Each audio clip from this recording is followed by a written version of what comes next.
ಆತ್ಮೀಯರೇ, diamond of English ಚಾನಲ್ಗೆ ಸ್ವಾಗತ. ನಾನು ಶ್ರೀ ಕುಮಾರಸ್ವಾಮಿ ಗಂಗಾವತಿ. ನಾವು ಇಂದು ಪ್ರೆಸೆಂಟ್ ಕಂಟಿನ್ಯೂಸ್ ಟೆನ್ಸ್ನಲ್ಲಿ ಫ್ರೇಮಿಂಗ್ ಕ್ವಶನ್ ಮಾಡುವುದು ಹೇಗೆ ಅಂತ ನೋಡೋಣ. ಫ್ರೇಮಿಂಗ್ ಕ್ವಶನ್ ಅಂತಂದರೆ ಪ್ರಶ್ನೆ ಮಾಡುವುದು ಅಂತ ಅರ್ಥ. ಇಲ್ಲಿ ಸಾಮಾನ್ಯವಾಗಿ ಪ್ರೆಸೆಂಟ್ ಕಂಟಿನ್ಯೂಸ್ ಟೆನ್ಸಿನ ನಾವೇನಪ್ಪ ಅಂತಂದರೆ ಇದು ಯಾವುದು ಫ್ರೇಮಿಂಗ್ ಕ್ವಶನ್ ಮಾಡಬೇಕಪ್ಪ ಅಂತಂದರೆ ಮೊದಲನೇದಾಗಿ ಏನಪ್ಪ ಅಂತಂದರೆ WH ಕ್ವಶನ್ ವರ್ಡ್ ಬರ್ತದೆ, ಆನಂತರ ಹೆಲ್ಪಿಂಗ್ ವರ್ಬ್ ಬರ್ತದೆ, ಆಮೇಲೆ ಸಬ್ಜೆಕ್ಟು, ಆಮೇಲೆ ಮೇನ್ ವರ್ಬು, ಆಬ್ಜೆಕ್ಟ್ ಬರ್ತಾವೆ. ಸೊ ಈ ಥರ ಏನಪ್ಪ ಅಂತಂದರೆ ಮುಖ್ಯವಾಗಿ ಏನಪ್ಪ ಅಂತಂದರೆ first WH question word. WH question word ಅಂತಂತಂದರೆ who, whom, whose, which, what, when, why, ಅವು, ಹೌ ಮೆನಿ, ಹೌ ಮಚ್ ಅನ್ನಂತಹ ಏನಪ್ಪ ಅಂದರೆ WH ಕ್ವಶನ್ ವರ್ಡ್ಗಳು ಬರ್ತವೆ. ಆಮೇಲೆ ಪ್ರೆಸೆಂಟ್ ಕಂಟಿನ್ಯೂಸ್ ಟೆನ್ಸ್ನಲ್ಲಿ ಬರುವಂತಹ ಹೆಲ್ಪಿಂಗ್ ವರ್ಬ್ಗಳು ಬರ್ತವೆ.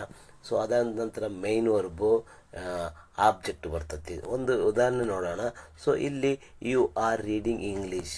ಸೊ ಇಂಗ್ಲೀಷ್ ಕೆಳಗೆ ನಾನು ಅಂಡರ್ಲೈನ್ ಮಾಡೀನಿ. ಅಂದರೆ ಇಂಗ್ಲೀಷ್ ಅನ್ನೋದು ನಾವು ಪ್ರಶ್ನೆ ಕೇಳಿದಾಗ ಆನ್ಸರ್ ಆಗಿ ಬರಬೇಕು.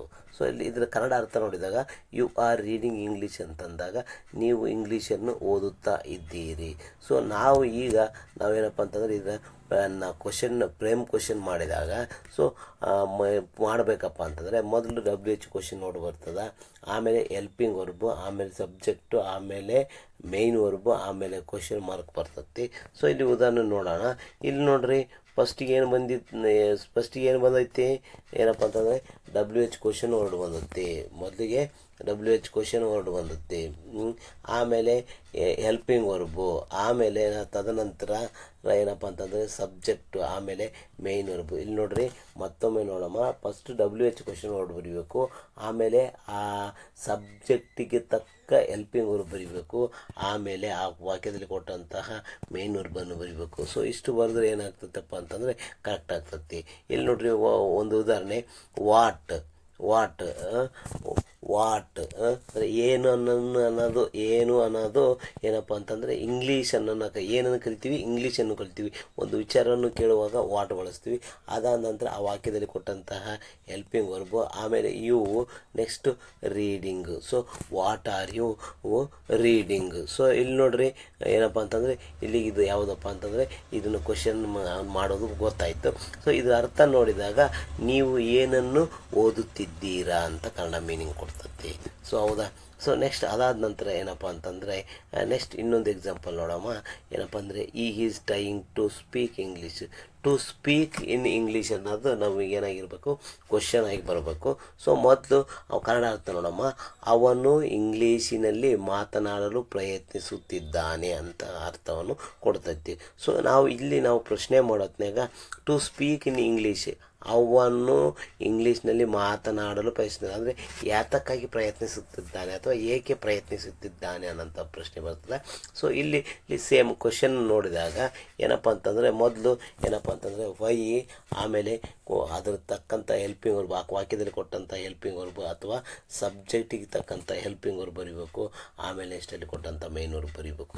ಸೊ ಈ ಥರ ಬರೆದ್ರೆ ಏನಾಗಿಬಿಡುತ್ತಪ್ಪ ಅಂತಂದರೆ ಇದು ಕರೆಕ್ಟ್ ಆಗ್ತದೆ. ಸೊ ಇದರ ಕನ್ನಡ ಮೀನಿಂಗ್ ನೋಡಿದಾಗ ಅವನು ಯಾಕೆ ಪ್ರಯತ್ನಿಸುತ್ತಿದ್ದಾನೆ ಅನ್ನೋಂತಹ ಮೀನಿಂಗ್ ಕೊಡ್ತದೆ. ನೆಕ್ಸ್ಟ್ ಇದಾದ ನಂತರ ಏನಪ್ಪ ಅಂತಂದ್ರೆ ಇನ್ನೊಂದು example, she is drinking tea in the morning. ನೋಡಿರಿ, ಇನ್ ದ ಮಾರ್ನಿಂಗ್ ನಾವು ಏನಾಗಬೇಕು, ಕ್ವಶನ್ ವರ್ಡ್ ಹಾಕಬೇಕು. ಸೊ ಇನ್ ದ ಮಾರ್ನಿಂಗ್ ಅನ್ನೋದು ಅದೊಂದು ಸಮಯವನ್ನು ಸೂಚಿಸುತ್ತೆ. ಸಮಯವನ್ನು ಸೂಚಿಸಿದಾಗ ನಾವೇನು ಬಳಕೆ ಮಾಡ್ತೀವಿ. ಸೊ ಅದಕ್ಕಿಂತ ಮೊದಲು ನಾವೇನಪ್ಪ ಅಂದರೆ ಇದರ ಕನ್ನಡ ಅರ್ಥ ನೋಡಮ್ಮ. ಶಿ ಅಂತಂದರೆ ಅವಳು ಇನ್ ದ ಮಾರ್ನಿಂಗ್ ಮುಂಜಾನೆಯಲ್ಲಿ ಟೀಯನ್ನು ಕುಡಿಯುತ್ತಿದ್ದಾಳೆ. ಸೊ ಇದರರ್ಥ ಕೊಡ್ತದೆ. ನಾವು ಕ್ವಶನ್ ಮಾಡಬೇಕಪ್ಪ ಅಂತಂದರೆ ಮೊದಲು ಏನಪ್ಪ ಅಂತಂದರೆ ನಾವು ಸಮಯವನ್ನು ಕೇಳಕತ್ತೀವಿ. ಸಮಯವನ್ನು ಕೇಳಿದಾಗ ಏನಪ್ಪ ಅಂತಂತಂದರೆ ವೆನ್ ಬಳಕೆ ಆಗ್ತದೆ. ವೆನ್ನು ಆಮೇಲೆ ಕೊಟ್ಟಂತಹ ಹೆಲ್ಪಿಂಗ್ ವರ್ಬು, ಆಮೇಲೆ ಕೊಟ್ಟಂಥ ಸಬ್ಜೆಕ್ಟು, ಆಮೇಲೆ ಮೇನ್ ವರ್ಬು ಮತ್ತು ಆಬ್ಜೆಕ್ಟನ್ನು ಇಲ್ಲಿ ನಾವು ಬಳಕೆ ಮಾಡ್ತೀವಿ. ಸೊ ಇಲ್ಲಿ ಏನಪ್ಪ ಅಂತಂದರೆ ಕನ್ನಡ ಅರ್ಥ ನೋಡಿದಾಗ ಅವಳು ಯಾವಾಗ ಟೀಯನ್ನು ಕುಡಿಯುತ್ತಿದ್ದಾಳೆ ಅಂತ ಮೀನಿಂಗನ್ನು ಕೊಡ್ತೈತಿ. ಸೊ ನೆಕ್ಸ್ಟ್ ಏನಪ್ಪ ಅಂತಂದರೆ ಇನ್ನೊಂದು example, there are swimming in the river. ಅವರು ನದಿಯಲ್ಲಿ ಈಜುತ್ತಿದ್ದಾರೆ. ಸೊ ಕನ್ನಡ ಅರ್ಥ ಅವರು ನದಿಯಲ್ಲಿ ಈಜುತ್ತಿದ್ದಾರೆ. ನಾವು ಈಗ ಪ್ರಶ್ನೆ ಮಾಡಬೇಕಾಗಿರೋದು ಏನು ಮಾಡಬೇಕು, ಅವರು ಎಲ್ಲಿ ಈಜುತ್ತಿದ್ದಾರೆ ಅಂತ ಪ್ರಶ್ನೆ ಮಾಡಬೇಕು. ಎಲ್ಲಿ ಅನ್ನೋಕೆ ಫಸ್ಟ್ ನಾವು ಏನು ಬಳಕೆ ಮಾಡ್ತೀವಿ, ಎಲ್ಲಿ ಅನ್ನೋಕೆ ನಾವು ವೇರ್ ಯೂಸ್ ಮಾಡ್ತೀವಿ. ವೇರ್ ಆದ ನಂತರ ಏನು ಮಾಡಬೇಕಪ್ಪ ಅಂತಂದರೆ ಈ ವಾಕ್ಯದಲ್ಲಿ ಕೊಟ್ಟಂತಹ ಅಥವಾ ಸಬ್ಜೆಕ್ಟ್ ಇರ್ತಕ್ಕಂಥ ಹೆಲ್ಪಿಂಗ್ ವರ್ಬ್ ಬರೀಬೇಕು. ಆಮೇಲೆ ಮೇನ್ ವರ್ಬು, ಆಬ್ಜೆಕ್ಟ್ ಇದ್ದರೆ ಆಬ್ಜೆಕ್ಟ್ ಬರೀಬೇಕು, ಆಬ್ಜೆಕ್ಟ್ ಇಲ್ಲಾಂದರೆ ಆಬ್ಜೆಕ್ಟ್ ಬರೆಯುವಂಥ ಅಗತ್ಯ ಇಲ್ಲ. Where are they swimming. ನೋಡಿರಿ, ಇಲ್ಲಿ ಫಸ್ಟ್ ನಾವು ಏನು ಮಾಡಿದ್ವಿಪ್ಪ ಅಂತಂದರೆ ವೇರ್ ಅನ್ನಂತಹ ಏನಪ್ಪ ಅಂತಂದರೆ ಅಲ್ಲಿ ಒಂದು ಸ್ಥಳ ಇದ್ದಂಗಾಗಿ ವೇರ್ ಯೂಸ್ ಮಾಡಿದ್ವಿ. ಆಮೇಲೆ ಸಬ್ಜೆಕ್ಟ್ ನೋಡಿದಾಗ ದೇ ಬಂತು. ದೇ ಬಂದಾಗ ಪ್ರೆಸೆಂಟ್ ಕಂಟಿನ್ಯೂಸ್ ಟೆನ್ಸ್ನಾಗ ಆರ್ ಅನ್ನಂಥ ಹೆಲ್ಪಿಂಗ್ ವರ್ಬ್ ಬರ್ತತಿ. ಸೊ ಏನಪ್ಪ ಅಂತಂದರೆ ಕೊನೆಗೆ ಏನಪ್ಪ ಅಂತಂದರೆ ನಾವು ಮೈನ್ ವರ್ಬನ್ನು ಹಾಕ್ಕೊಂಡಾಗ ಇದು ಏನಾಗಿ ಬಿಟ್ಟಿರ್ತತಿ, ಕರೆಕ್ಟ್ ಆಗಿಬಿಡ್ತತಿ. ಸೊ ಕನ್ನಡ ಅರ್ಥ ನೋಡಿದಾಗ ಅವರು ಎಲ್ಲಿ ಈಜುತ್ತಿದ್ದಾರೆ, ಅವರು ಎಲ್ಲೂ ಈಜುತ್ತಿದ್ದಾರೆ.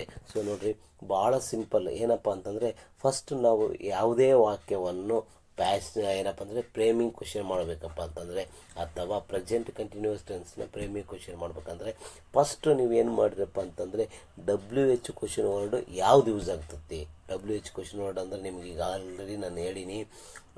ಏನಪ್ಪ ಅಂದರೆ ಊಸು, ಊಮು, ವಿಚ್, ವಾಟು, ವೆನ್ನು, ವೇರು, ವೈ, ಅವು ಮೆನಿ, ಅವು ಮಚ್ ಅನ್ನೋದನ್ನು ಪದಗಳನ್ನ ಫಸ್ಟನ್ನ ಐಡೆಂಟಿಫಿಕೇಷನ್ ಇಲ್ಲಿ ಯಾವುದು ಯೂಸ್ ಆಗ್ತದೆ ಅನ್ನೋದನ್ನು ಐಡೆಂಟಿಫಿಕೇಷನ್ ಮಾಡ್ಕೊಳ್ಳಿ.